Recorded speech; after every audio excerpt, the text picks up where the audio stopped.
Welcome back. We're very grateful that you're watching the video. If you can, please, she's laughing already, like, subscribe, share, and comment on the videos. And please let us know if there's things you want to hear, don't want to hear, don't like, or do like.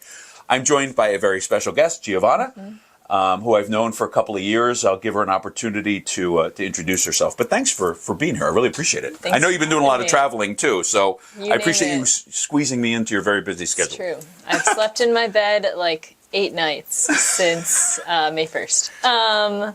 Yeah, I'm Giovanna. I am from Massachusetts originally, and I love the Northeast. And as I said, we won't hold Massachusetts against you, though. It's a great place. Prettier than New Jersey. Oh, sorry. That's without a doubt. And I work for St. Paul's Outreach, and I'm the chapter leader at Rutgers, so I kind of oversee a team of missionaries. And I am going into my 6th year there, which is really crazy. And I love it. It's a lot of work, which is why I've been traveling so much, but I love it a lot. And I love watching students come to know the Lord. And I've come to know the Lord deeper because of it. Right. And so you've been doing this for 6 years. Going into my 6th year. Or this is going into your 6th year. So I just finished 5 years, which I didn't realize was a big deal. Wow. Until at training, someone like one of the people in our year came and brought us together and was like, "You've been doing this 5 years. This is a big deal." Did they give you like a gold watch or anything? She gave us, she of her own accord of the closet of her mission gave us like, "Oh, we had extra tumblers. Take it." Nice. Yeah. What makes you like? What makes that a good thing for you to keep doing this? Like, how does that work for you? Why do you want to keep doing it? So I have to keep praying into it every year. This year was steadiness in my life and steadiness in the life of the students, and praying into it. This year, I want to build a foundation because I see the end it's on the horizon. The end of my time. For you, yeah. The end of my time on mission. I'm always on mission, but in particular in that way, it's on the horizon. I see it. And why do you see it? But I wonder why. I don't know. Is there something on my... Oh, look! So, and when that's happening in the next, maybe about 6-7 months from now, right? It'll be 6 months from next week. Wow. So, January 4th, the Christmas season. That's amazing. So, Holy Family. That's amazing. For us. And you found a great guy. Or he found you, I guess, would be the right way to say that. Which is well ordered. Yeah. Well, that's what we're going to talk about. We're going to just talk a little bit about the dating relationship and all that kind of stuff, because you and I have talked for a number of years about some of the struggles and some of the challenges and some of the woundedness that we've seen. And I've mentioned that before, is that, we just see that things are broken. My dating experience, even though I'm widowed, I'm not planning on dating. I mean, so don't put that in the comment. I'm not planning on dating. So my dating experience was 30 some odd years ago, but it does feel pretty fresh to me. You've obviously had more of an experience here recently and could talk about the good and the bad. Obviously, with your fiance, there's a lot of good. A lot of good. But I want to hear some of the challenges, too, that you've kind of seen with yourself and even with the students and stuff. Yeah. Well, it's funny. I have opinions now that even first year on mission me wouldn't like. And even high school me wouldn't like my opinions I have now. My newest hot take is I'm anti-crush. I think you should crush. That lasts. You can have a little bit of one, but it shouldn't last more than like a month to 6 weeks. Like if you're liking someone for that long and like pining for them, and men tend to not ask women out right away. And there's often a lot of I call them breadcrumbs being left. Okay. And so what I find has happened to me before, happens to women a lot, is they are pining after someone for months and months. They've already dated them in their head. And made up all these things in their head. Right. And they've planned the wedding, planned all the dates. Right. But then they're not even dating yet. And if they ever start to date, there's a lot of trust that needs to get rebuilt because of this beginning time. So that's my biggest hot take. But if you told me that, if I told myself, my 22-year-old self that, I'd be like, "You're ridiculous." So when you say crush, though, you mean they should act on it, though? Somebody needs to act on that. Yeah, for women. For women. Okay. For women, if you have a crush and there's this guy that's not doing anything and his signals aren't helping, there's mixed signals and it lasts over a certain amount of time, you should move on. Yeah, there's times I should have moved on. Right. And when we know if a guy's got a crush, he's got to move on it. Got to move on it. And it's interesting because we're saying something that I think is really important. You're not saying if a girl has a crush that she should go ask the guy out. No. Why? The man needs to be the pursuer. Controversial statement. We're all about controversy. Why? But why do you think the man has to be the pursuer? I recently listened to Restore the Glory podcast, and they're doing an episode, and one of them is on bride and bridegroom. Yep. And how the woman's the bride and the man's the bridegroom. So like Christ pursues his church, the man must pursue. And Right. so I've heard it said that the way it like formats the relationship. And so if the woman starts pursuing, she'll continue to be like more of the main pursuer instead of the man Right. being the pursuer. Right. Because women want to be like, I know I'm a missionary, I know how to pursue people, and I like Right. know how to do it, but it doesn't mean I should in this context. Right, right. And I mean, I think, if I remember right, you even have experience with that a little bit, where things weren't quite in the right order in some old relationships and things like that, where and it didn't work right. Yeah. Yeah, And which- like I said, that trust was never able Yeah. to be restored. Yeah. And like in my own brokenness and their brokenness, it's just like I could never fully trust that. And obviously it can work. There are different stories. I know people that it's worked, but for it to move smoothly, like my dating experience into engagement has been just like so smooth because he caught me off guard. And so it's been nothing but just like pure trust that he's pursuing me, and never like what's your deal? Right. Well, and the other thing that you had told me is that he's also proactive and planning. Yeah. Right. So he's not just kind of sitting there going, No. "Oh, let's just see what happens." Right. He's out there, and he's not that he's being overly aggressive, because that can obviously be a problem, but he's taking lead. Yeah. On many different things. I mean, obviously, I'm sure there's dates you plan or Yeah. things like that, but he's the primary planner for things, right? Yeah. For example, like 10 months in, he's still creative. Like I was been away in Minnesota for mission training for 3 weeks, and he was like, we should do a video call so I can like see you. And I was like, yeah, we'll do a video call. I was like, I'm going to plan it. And I was like, why are you planning a video call? But he like found like Mad Libs for us to do, and like gosh. crossword puzzles and like online games for us to do. So it wasn't just like conversation, just like, oh, what are we going to talk about? We'll just That's catch up. fun. But like something fun to do. Right. Yeah. And even was like, we should cook the same food, so we're eating the same meal. Or like, we both got ice cream to eat while we were doing it. And it wasn't just like, just like wasting, like good wasting time together, not just like, Yeah. oh, I can't take you on a date, but I'm still going to plan a date because we're away. Well, what I think is interesting too is I think, people get the impression that after you date for a while too, yeah, it takes a little bit more effort, or date or get married. I mean, I was married for 28 years and certainly had my challenges with things.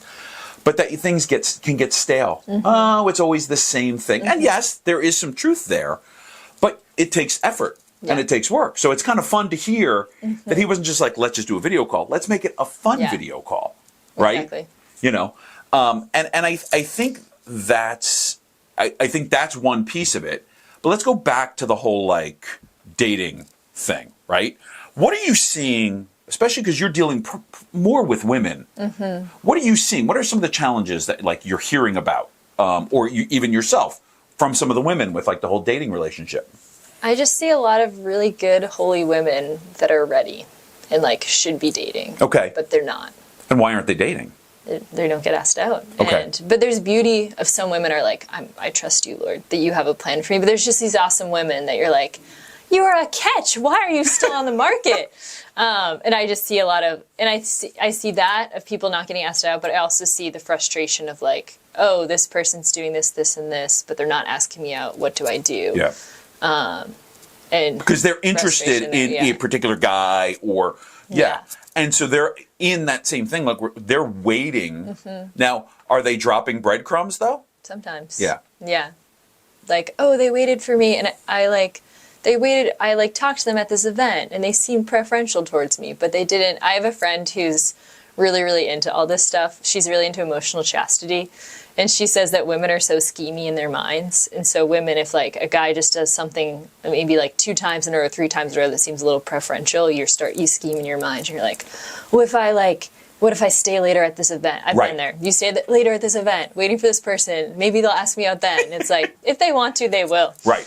And I think women end up in that middle area of like, I haven't, like, oh, maybe if I do this, they will ask me out. Right. Maybe if I do this, that'll happen. And I also find women are staying in relationships. Like, I've been there, just staying in a relationship that's not quite the best fit. And like, with good discernment, you're like, oh, the Lord, if I trust the Lord, he'll have better for me. But there's a lack of men. So oftentimes people stay in relationships longer than they should. Because like, I remember me and my 3 best friends were all dating people that like we were just younger and shouldn't have been like, there's just so many things that shouldn't have been going. We should have been dating them. But we were all like, oh, but this is better than nothing. But like, we didn't trust that God had better for us. That's another like fall of it of like, there's not enough men out there. So I better stick with this person I have. Because if I lose them, I'm done. Yeah, this is it. I'd rather be like, I saw a quote by a like Instagram Catholic influencer, and it was like, it's better to be single and happy than like dating and miserable. Right. But then you can settle too much into like, oh, I'm just single and happy. Right. Instead of, and people are not entering vocations. Well, yeah, and I think there's a reality there too. Is I think there's fear. There's all this other stuff at play. So people could just go, well, I'm doing okay. Yeah. You know, and God's going to make it so abundantly clear, whether it's the guy or the girl, you know, who I should be dating or who's going to ask me out. But why do you think there's a lack of men at this point? You and I have talked about this too. So have I told you this version of my opinion on it? No. I don't know if I said this version. I think it relates back to like the scandals in our church. Okay. That in the Northeast in particular, I'm from Boston, which like hit really, really bad. All the scandals, but that the scandals made fathers stop going to mass. And so a lot of like the scandal in our church made dads not go to mass. And so their fathers are not going to mass. And the stats of year of a son practicing his faith is like statistically way higher if the dad practices. And so I think so there's less holy men now because of that, because their dads weren't practicing their faith. There's more brokenness in families because of that. And so you don't have a firm foundation because you haven't seen it witnessed. I remember talking to Brother Jude one day, and he's like, my dad showed me how to date. Oh, yeah. And so I know how to date. But I think parents don't. Broken families, I never saw my parents date each other. Right. And so, like, there's not a witness there. And so, like, that's what's happening more, and it's, like, flowing into the generations of, like, it affects our families. And I think, so, like, that's what you're dealt those cards, and but people don't do anything about it. Are you talking about, when you say scandals, are you talking about the ones within the last 10, 15 years? Yeah, or even when I was growing up, I just remember, like, one of my friend's dads, like, she has two amazing brothers. They don't practice their faith because her dad at that point was like, I'm not going to church anymore after the scandal. Because like just priests not doing what priests should do. I don't disagree with you, but I'm gonna go further back than that. Really? Right? Because I have this conversations. I grew up in the 70s and the 80s. And families were more intact, just in general. Yeah. Right? Now the church was starting to have its issues, but families were more intact. Yeah. And it was the kind of thing where even I'd be out, doing stuff outside, and the neighbor's family are out, and you're kind of chatting with them, and all of a sudden it turns into a barbecue because and the parents are out doing things with their kids. We saw this when we were doing Scouts. Henry Hom and I, we saw in the mid 2000s. At first, getting parents to do stuff with their kids was really, really easy.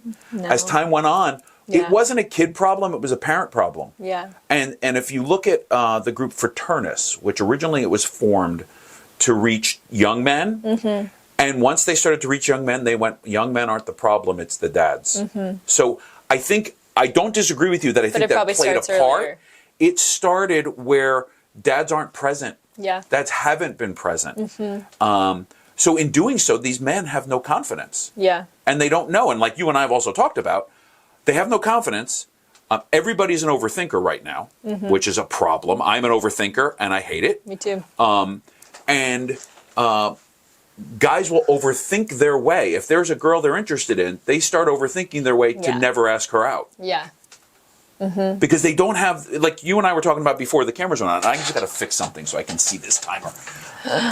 So don't mind me, camera. You're going to see this. I got to just adjust that. I can't see it. There it goes. Now we're cool. It didn't pop, did it? It's on, right? Yeah. Okay. Sorry, camera. It's going to look weird, but that's okay. You and I were talking about it too.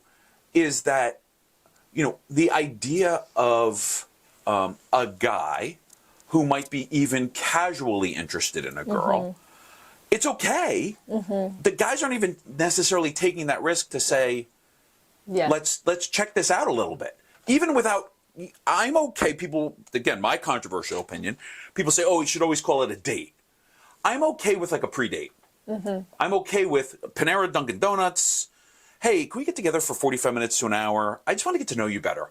Yeah. I don't know what, I mean, and then at least there's something going on there, right? I think you had made a comment before, and I don't know whether we said this on camera or not. Guys will only ask out if they're confident they're going to get a yes. Which is what my friend was telling me recently. But Benjamin, my fiance, was not confident I would say yes. But he shot a shot, and I was very honored. Yep. But oftentimes they won't, and they'll like wait till there's been enough like data collected, and you're like pretty much already dating, and then you finally start dating.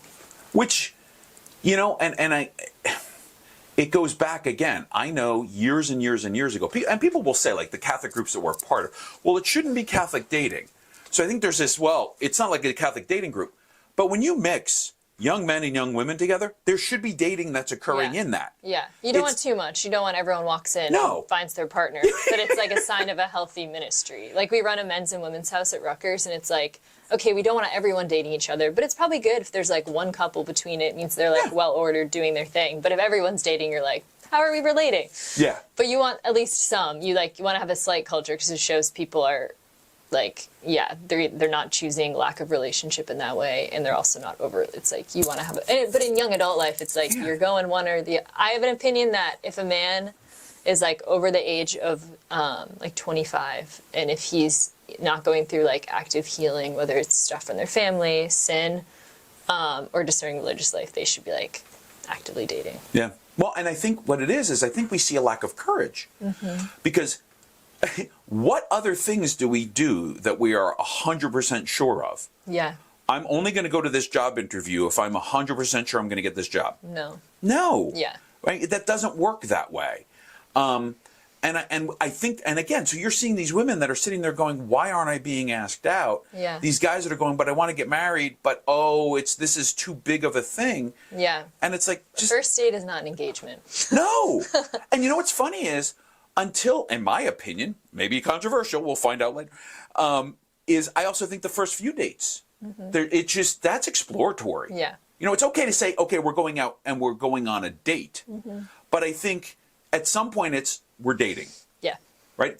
And again, every situation is going to be different. Which another conversation should ideally happen. What do you mean by that? Like, if you go on dates and then you're just going on dates forever and there's no clarity, that's also not helpful. But there should be a point where you both can sit down and be like, okay, do we like the way this is going? Do we want to actually like make this more official and like continue this and like more of a next step? And so, because controversy, like you could be dating other people if you're still in that If you're going on just dates, there's no commitment or anything there. And probably you're not doing a whole lot of talking between. Yeah, that's another thing that affects it. Texting is like, in my past, I would like, in college, I like texted this guy, or Snapchat was even worse. You like Snapchat or text these people all the time. And you're like waiting for this text from them every single day. And you're like, we're not even dating. And this is me like talking to 21-year-old me. But it's like, that's also a huge area where it's like, oh, this guy texts me every day. But then I go to an event, if you're involved in a community together, and he doesn't give you the time of day. But you're like, but then he goes home and texts me. Then that's like a whole other. Or if you like go on one date with someone and then you like text them the whole next day, you create this version of them in your mind that's not them.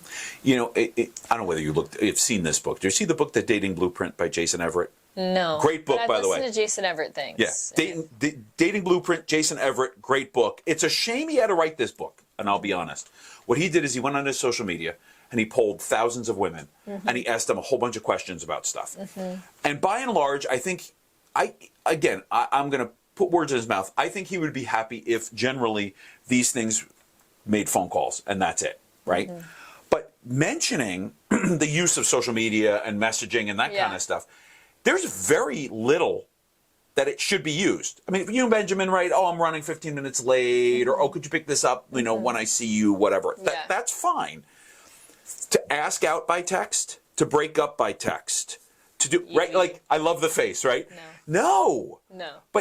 But it's funny because he even mentions, he says, if a guy will walk up to a girl, ask her out, even if she's not that interested, she will more likely give him a yes because she'll honor the courage that he took. Yeah. Right? As opposed to, hey, you know what, kind of like you, do you think, I mean, if I was a girl, I'd ignore it. You need clarity. Yeah, I'd ignore it. Yeah. And I think guys will feel like that's how they can show courage and make the move. Nope. And you even want clarity throughout it. Like I know friends, I tried online dating for like a whole like 2 months, and I was like, I need to trust that God has something for me in person. But I have friends that are pretty actively into it, and they will have guys that they just like don't hear from for like a week after, and they're like, what do I? It's like, be clear. Like at the end of every day or right after the day, they should say like, hey, I'd like to do this again. Ideally in person. Right. Maybe on a text if it was like, but it should be like the end of the date, the guy should be like, hey, or even if he's not sure, call you back the next day. Yep. So that you're not like, oh my gosh, I shouldn't have said that about my life. What if I did this wrong? Instead of like, I had a really good time. I one time went on like very few amount of dates with someone, and like on paper it made sense. It's just like everything made sense, but it just like wasn't there. And like I felt it, and then I was like, I don't want to do this. Like it's going really well. Yeah.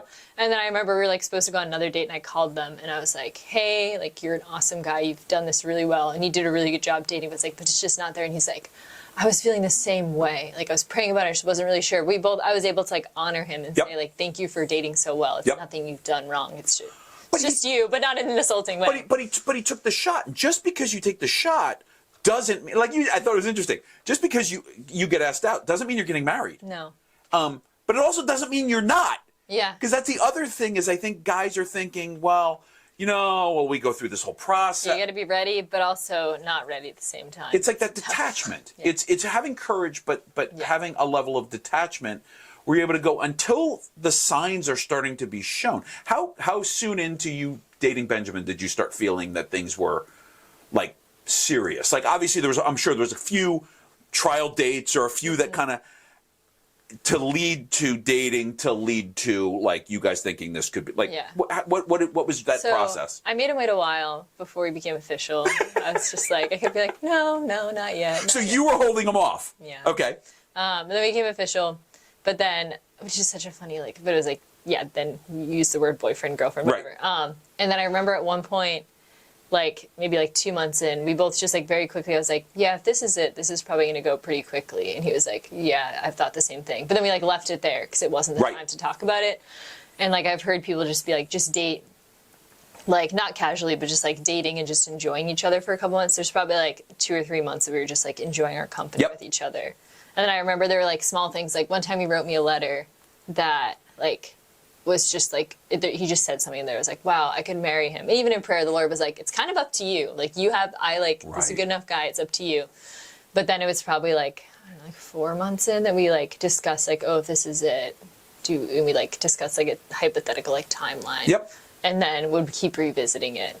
And then once again, he was ready at one point. I was like, give me some time. I gotta talk to my people. But what? Let me talk to my people. I'll have my people call your people, and we'll have a discussion. But what I find is interesting though is right.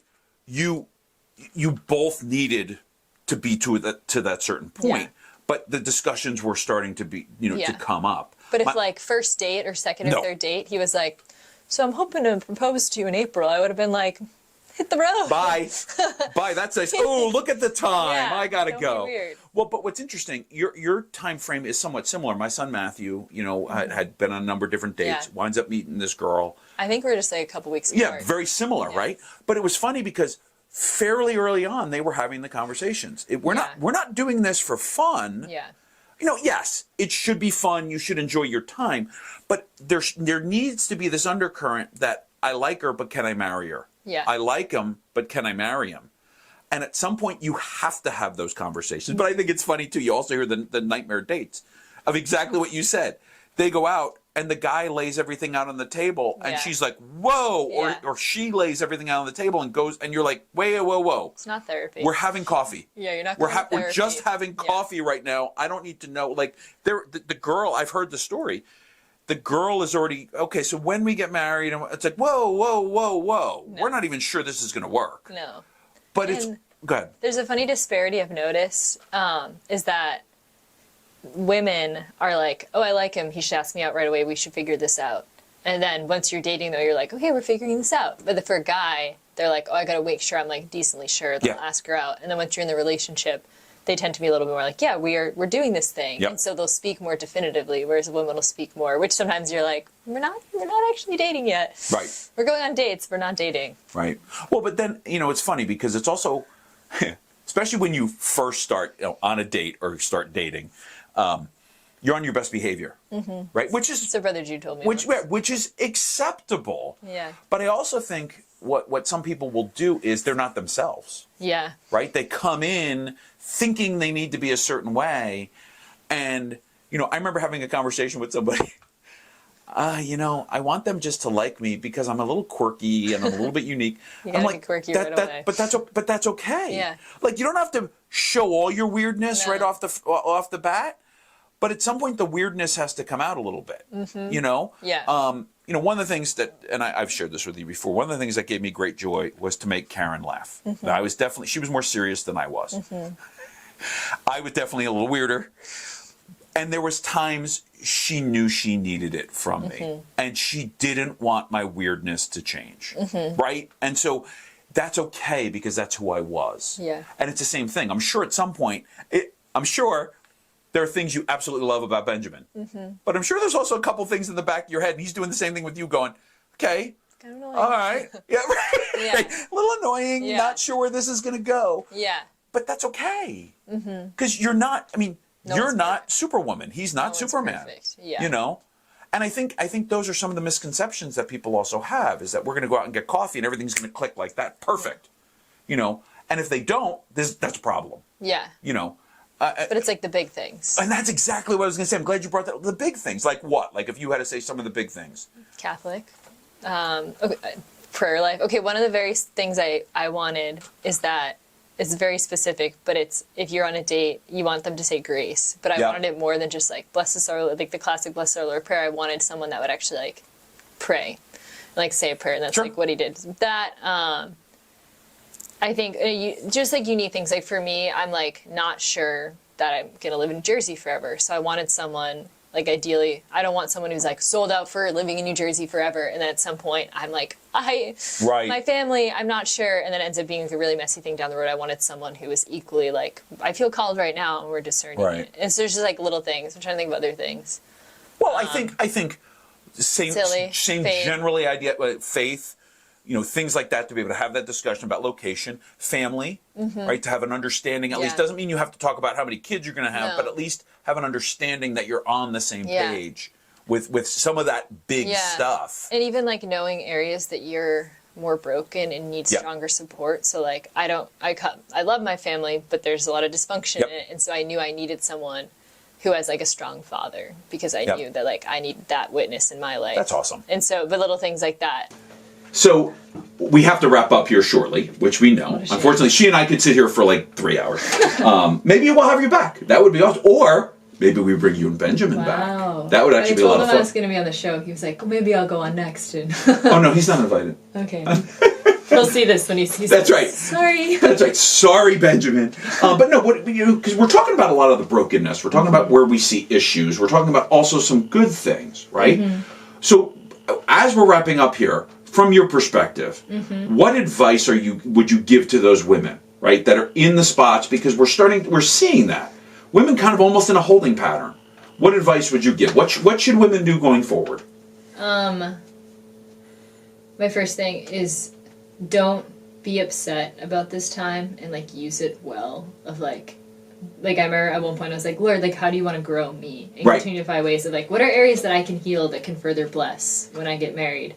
But then like in day-to-day life, if there's a guy that you're like, he's always around me at the end of things, he texts me a lot or something like that, being careful of like, I could have been better about this, of like building a time. So like, if by this day, a month from now, he doesn't do anything about it, what am I going to do? Right. And is it like, okay, I'm cutting my ties, I'm going to like move on and try to have like more like not preferential thoughts. Or maybe it's like talking to someone. I know multiple people that have like talked to someone to talk to them, or talk to someone to just have a conversation with the person of like, hey, I noticed you're talking to this person a lot. What are you going to do about it? So someone notices. Then being patient. And then if a guy asks you, unless there's like something you think is too weird about him that's a deal breaker, but like honor the person. Because I think Men are scared to say yes, but go on the date. But don't be like, oh, we're going to get married tomorrow. But just be like, I'm going to go on the date. I'm going on a date with you. No harm, no foul. You get to bless them with time. Like, I'm a missionary. The number of dates I go on with students that some of them I never see again. And some of them I have a really long-standing relationship with. But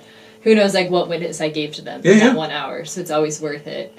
And, like, and if it doesn't work out, men too, just don't be weird about it. Maybe there's, like, a week or two that you need to, like, give each other space, but don't be weird about it, because that's where the brokenness comes into play, when it's like, oh, we went on this one date, but then he never knew how to act around me normally again. It's like, be normal. Well, and I also think there needs to be some level, if things didn't, of closure. Yeah. Because I also think people just let things hang and it's weird. Yeah. But to be like, it's not there. I'm sorry. You're a great person. You're a great person, but you're just not for me. And, you know, it's you're okay. no less. You have no less dignity. Yeah. You still have worth. And what about for guys? What would be your advice for guys? I think seek the proper healing, and if you know you're ready, because you don't want to end up in a relationship and then be not ready. Yeah. Women too. But I think if you like someone, I think similarly, be careful of your thoughts and your actions towards them. Maybe it's like accountability, like, hey, if you notice I'm around this girl a lot, let me know. Yep. And then just, if you're ready, ask them. I know, like, Benjamin told himself, he's like, this Sunday Mass, like, I'm going to ask her out after this Sunday Mass. And I didn't know that, so I made myself not available at all, but he, like, gave himself a day. Because it's probably very easy to be like, oh, I'll do it later, I'll do it later. Right. Same with your car. I had to replace car brakes last minute because I kept saying I'll do it later. As your car's not stopping. Yeah. Well, I guess I better do this. I better do this now. Yeah. But don't wait. Because I think when you're waiting, it's when, I don't know, it's just tough when you're waiting for a while, and the women are incredibly intuitive. There's nothing, pretty much more intuitive anything than guys. that men goes over their head, women have already, like, if you, like, talk to a woman and said something nice to her, she's probably talked to at least 3 of her friends about it.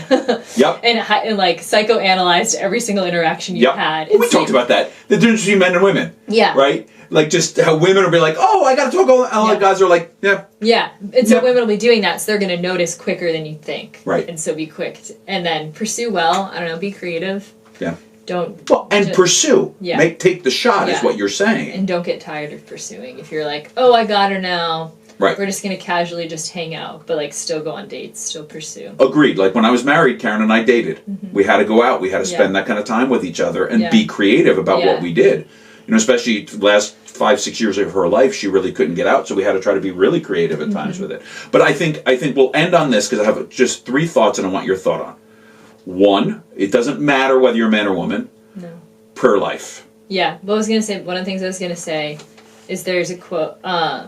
There's Father John Gordon. He's a priest in the Diocese of Newark. He says, your witness or testimony should be 24 hours old. Of, like, you should be constantly pursuing God.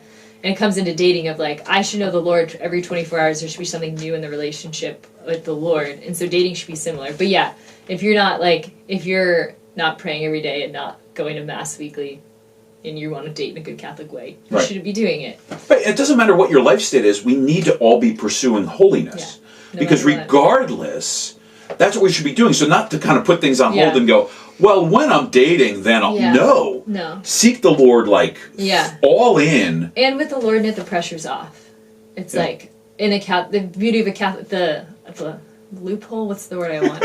The secret is that you're not the most important thing for each other. God is. And so all the pressure is off. It's like, my worth is not in this guy. Your worth is not in that woman. So if it doesn't work, you're like, I still have God. Like, you can go home from a breakup and just talk to the Lord about it.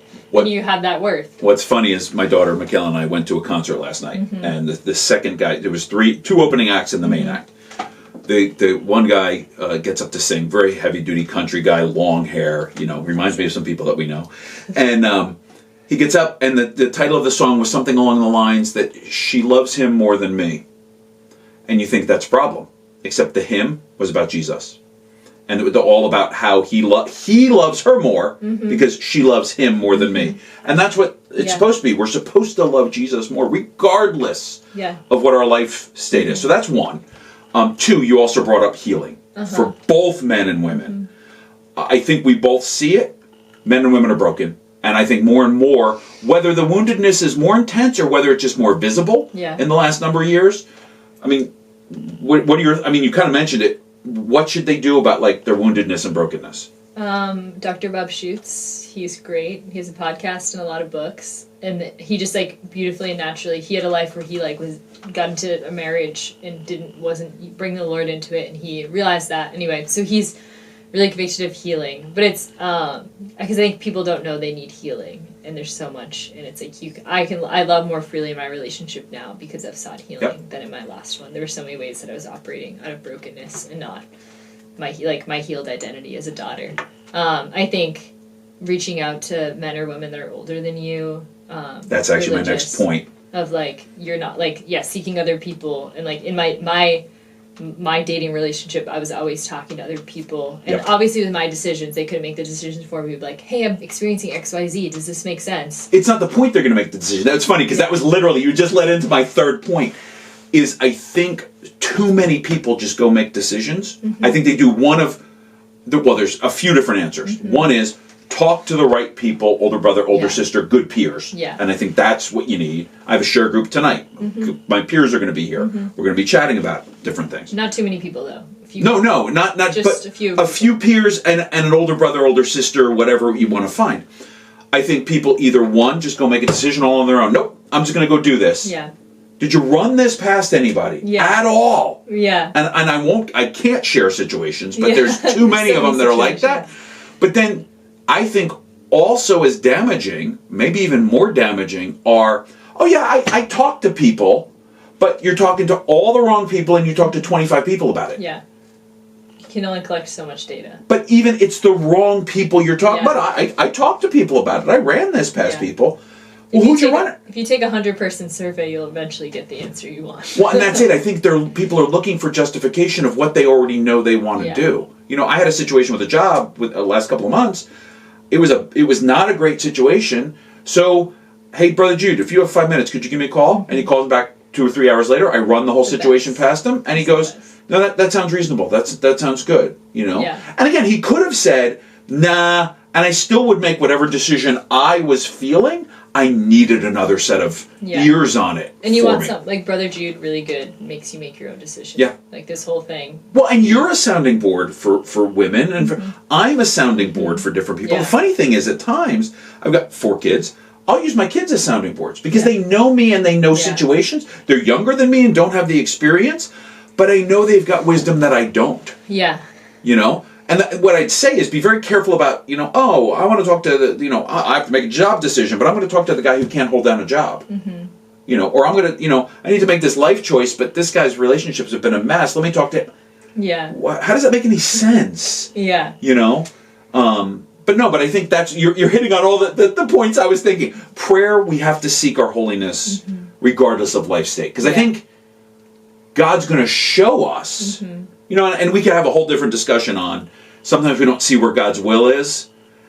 The whole different discussion on, I think we got to get a sense of where God's will is. I think we don't want to hear it sometimes. Healing, which, Dr. Bob Schutz, what is healing? Having a deeper relationship with Jesus. So if you're having that deeper relationship with Jesus, there's the opportunities for more healing. And then I also think yet another one is, like we just said, have that opportunity to talk to mentors, friends. And you want someone who asks, like I'm taught, I could be better at it, but I'm taught to the answer you want to give them, but sometimes it's better to ask questions. Yep. And so I've been trying to get better about if I'm meeting with a student, if they ask me a question, to be like, well, what do you think you should do? And asking leading questions that get them there. Because it's going to be better if you get to your decision than just oh yeah, ask her out. It's do you think you're in a place to ask them out right now? What do you like about them? And asking good questions. Right. Well, get them to kind of explore it a little bit and see where they're at. Well, it's funny because as per somebody we know, my people say I don't know what to call Rob in the relationship. This is funny. So we were making our wedding invites, and we had the spreadsheet, and your Benjamin's friends, it says in his own category, Rob Lang. I am in my own category. I don't fit category. But a good friend of ours, I won't mention his name. How do you categorize who I am? They're well, he's my church dad.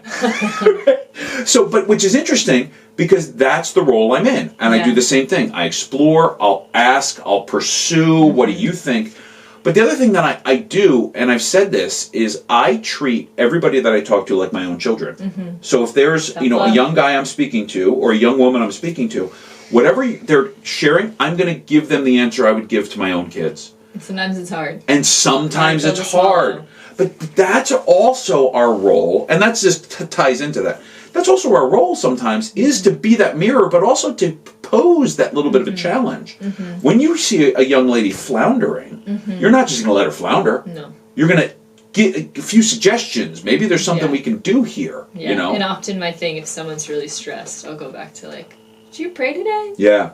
How's your prayer? And usually it's like, actually I've been really busy and I haven't been making time for prayer. Yep. It all roots back to that. Yep. Well, and I'll end on this, and then we got to let Giovanna go off and serve all kinds of people, or go do something with Benjamin.